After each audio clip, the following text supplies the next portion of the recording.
Nossa vida sai daqui sarada, curada. Manda mais alimento nessa noite, meu Pai, porque tem vidas aqui precisando do discernimento. Em nome de Jesus, Deus me defenda. Em nome de Jesus. Vamos receber o pastor Pablo, com palma para Jesus.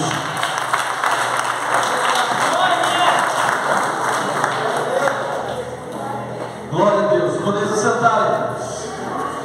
Glorifica ao Senhor, graça e paz, shalom, shalom, a paz do Senhor. Amém. Segundo o costume de cada um dos cumprimentos, eu glorifico o nome do Senhor Jesus.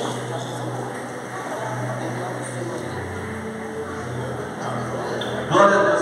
Eu me sinto muito feliz nessa noite de estar aqui.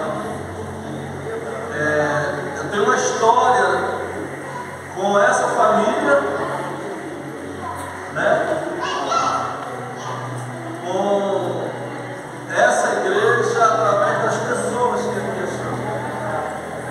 Rever alguns irmãos, para mim, é uma alegria muito grande. Rever o pastor Antônio, a pastora Terezinha, a pastora Socorro, sabe, a Roseli, meus primos estão aí, meu primo Sérgio, estou vendo ele ali, minha prima Osina, minha prima Cristina, minha prima Cristiane, a Lucinha está ali também, esposa do meu filho Sérgio.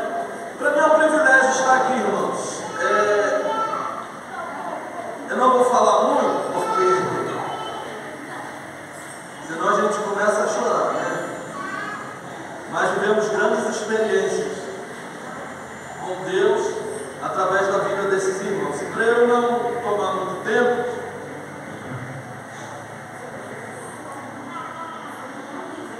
meia-noite,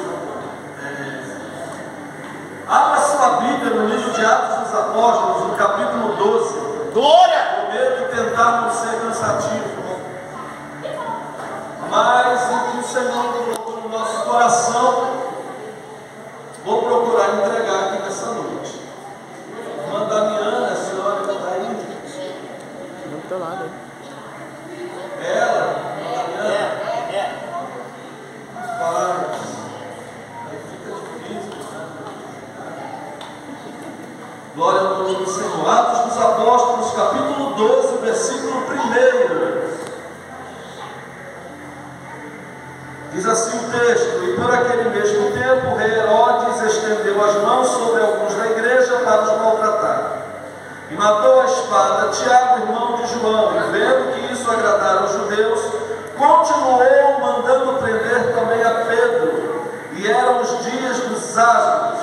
E havendo-o prendido, o encerrou na prisão, entregando-o a 4 paternos de soldados, para que os guardassem, querendo apresentá-lo ao povo depois da Páscoa. Pedro, pois, era guardado na prisão, mas a igreja fazia contínua oração por ele a Deus. Quem necessita de oração? Glória! Muda a sua cabeça nesse momento, eu quero orar mais uma vez com você. Pai, no nome de Jesus, nós aqui estamos para glorificar e exaltar o teu santo nome.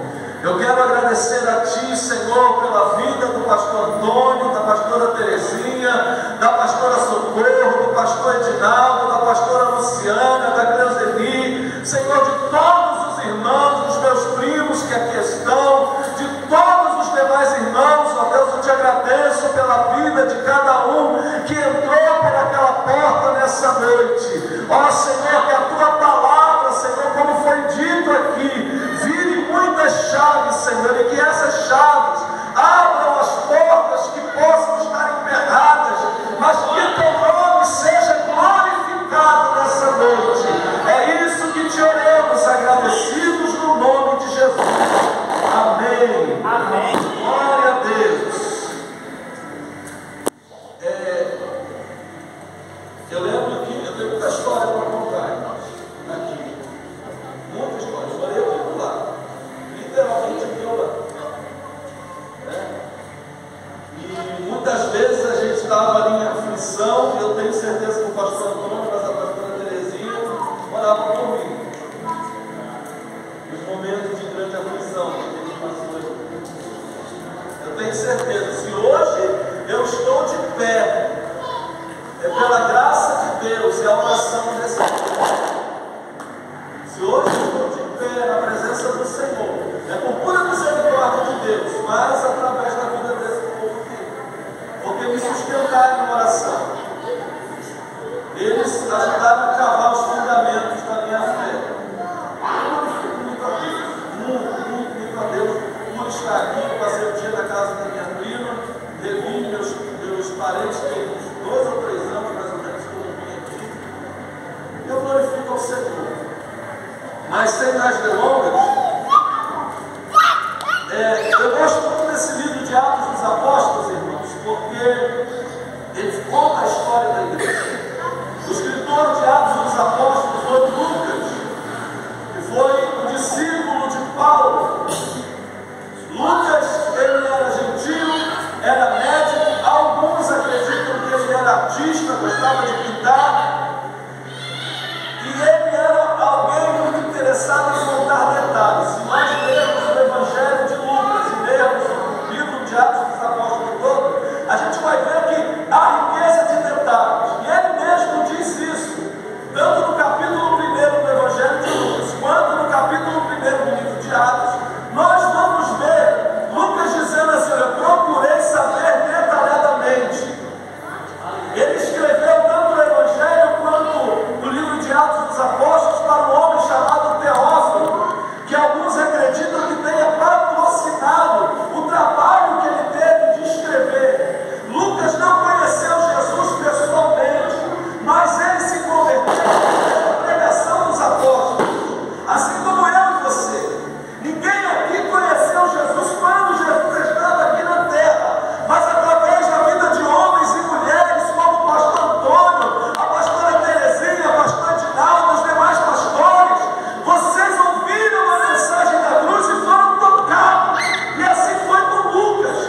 Lucas foi tocado pela mensagem de Cristo através de pessoas que se entregaram. Então ele teve a ideia, apesar de ter a consciência de que já havia alguns registros, ele teve a ideia, pastor Antônio, de fazer um trabalho de pesquisa detalhado. A gente olha para o Evangelho de Lucas e percebe que há muitos detalhes sobre a infância de Jesus, sobre o nascimento de Jesus, sobre tudo o que aconteceu ali. Existem pessoas que acreditam que Lucas esteve com Maria, mãe de Jesus, por isso ela contou os detalhes. E aí nós chegamos aqui no capítulo 12 de Atos dos Apóstolos, e eu acho interessante que se nós lermos todo o capítulo 12, a gente percebe um período muito forte e muito atribulado da igreja. Depois que Cristo morreu e ressuscitou, a igreja passou por um período muito severo de perseguições. Um período muito forte, aonde se entrava na casa dos cristãos, arrancavam de dentro lá homens, mulheres, crianças e matavam os cristãos por amor, que confessavam o amor a Jesus Cristo. Então Lucas, rodeado desses apóstolos, ele procurou saber de tudo o que aconteceu. E a palavra de Deus, irmãos, ela se manifestou em lugares, e há pessoas de diferentes tipos, assim como ela tem se manifestado para nós neste tempo. Eu quero convidar você, no tempo que eu tenho aqui, a voltarmos um pouco no tempo, na época em que houve essa perseguição tão ferrenha. Tem muita gente, pastor Dinaldo, hoje em dia, que fala assim: mas eu estou sendo perseguido. Não está. Perseguição passou Pedro, passou Paulo, perseguição passou Lucas, que foi morto à espada. Ninguém passa perseguição hoje aqui na terra. Perseguição passaram os santos apóstolos. Aleluia. Eles foram perseguidos por amor ao Evangelho. E aí eu quero te convidar a voltar nesse tempo específico e vivido pela igreja e pelo apóstolo Pedro. Se eu fosse compartilhar com os irmãos todos os períodos tenebrosos que a igreja passou, não haveria tempo. Mas eu quero esse específico que nós lemos até o versículo 5 aqui. Pedro foi preso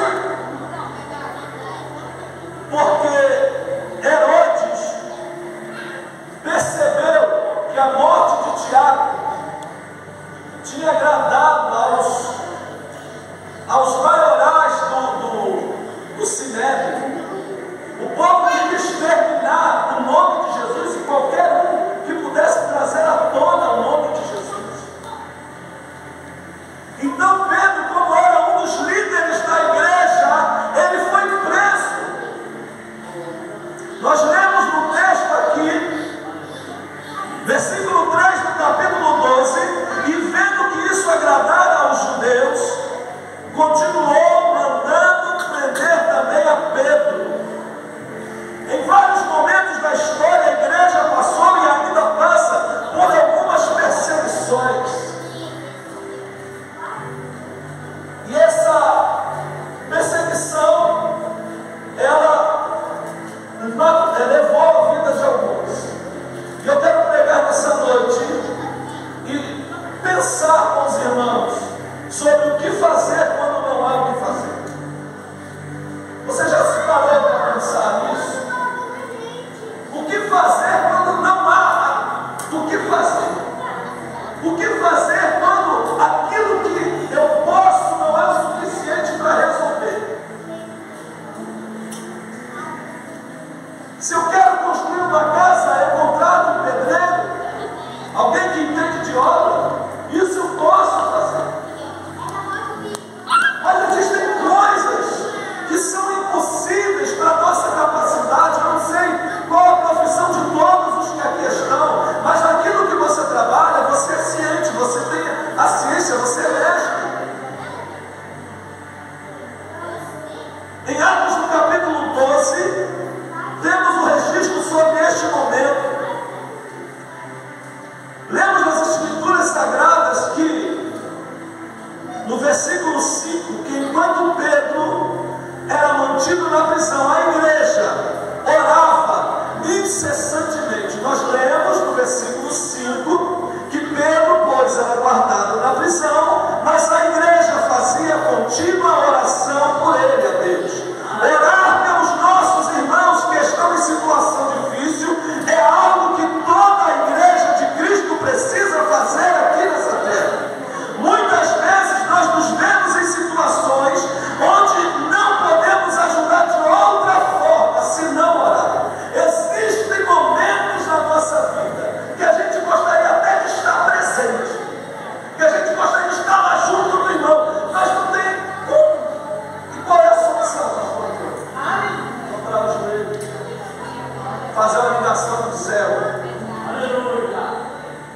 Existem momentos, irmãos, que por mais que você tenha recursos, por mais que você tenha conhecimento, por mais que você tenha influência, não adianta a influência dessa terra. Existem coisas que só Deus pode fazer. Pedro estava preso, havia uma perseguição. E qual era a sentença que a igreja tinha? Qual era a mensagem que Herodes passou para a igreja quando prendeu a Pedro? Olha, Pedro vai ter o mesmo fim que teve Tiago. Tiago havia morrido. Logo, Pedro também morrerá. Essa era a sentença. E a igreja, ela foi chamada para intervir na história, não para interferir. Não é uma questão de eu interferir no plano, no propósito de Deus. Não é isso. É para intervir em situações. Eu e você fomos chamados para intervir em situações. A igreja de Cristo na terra, ela é interventora. Ela tem a missão de interceder. E intercessão, a palavra intercessão significa intervenção. Não é interferência, é intervenção. Nós tivemos lá na igreja a nossa primeira conferência profética de intercessão. O tema foi Igreja Interventora. O Senhor nos falou muito forte sobre o posicionamento que eu e você, como igreja, precisamos tomar. Ou eu me posiciono diante de Deus e enfrento,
Ele não perde o controle.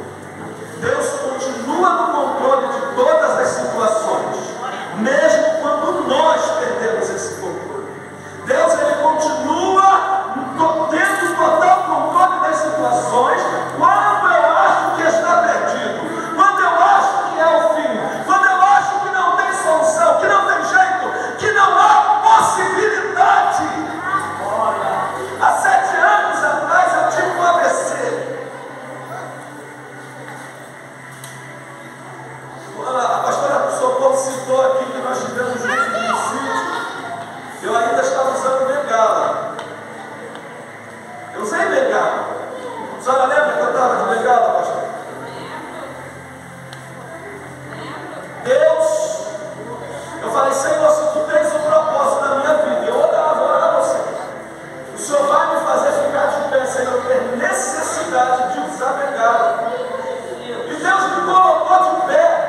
O meu lado direito foi afetado, eu não conseguia levantar a mão, não conseguia ficar de pé, mas eu tinha uma palavra comigo, mas eu tinha uma promessa, eu me agarrei, eu tomei posse dessa promessa, pastor Edinaldo, e eu falei, não, esse não é o fim, esse é só o meio do caminho, esse não é o fim. A igreja, com essa sentença de morte contra a vida de Pedro, a situação estava insustentável. A igreja não sabia mais o que fazer. Começaram a orar. Se reuniram na casa da mãe do Tiago. Nós vamos no jovem, vamos começar a orar. E começaram a orar. Vamos orar e vamos orar. Irmãos, olha! Muitas pessoas ficam pelo meio do caminho porque desfalecem na oração. Verdade. A oração, ela firma propósitos e reverte circunstâncias. Eu vou repetir, a oração, ela firma propósitos e reverte circunstâncias. Eu vou repetir, a oração, ela firma propósitos e reverte circunstâncias. Aleluia!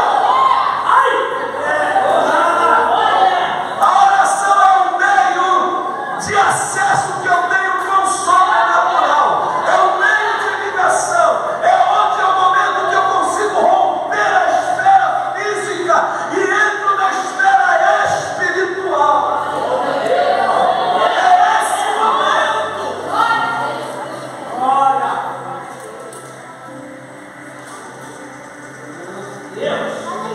Pedro não simplesmente foi jogar dentro da cela, trancado. Não. Eu acredito, pastor, eu acredito nisso, que Herodes e todos os seus soldados tinham visto, ou ouvido pelo menos falar, acerca do que Jesus fez e do que os apóstolos vinham fazendo pela autoridade que Jesus havia delegado à igreja. Aí o que Herodes fez? Guarda esse povo, bota 16 soldados para guarda esse povo, guarda esse homem, para não correr o risco à toa, sabe? Amarrou as mãos, amarrou o pé, botou um soldado de cada lado. E aí, pastor Edinaldo, enquanto a igreja orava, Deus enviou um anjo na prisão. Versículo 7.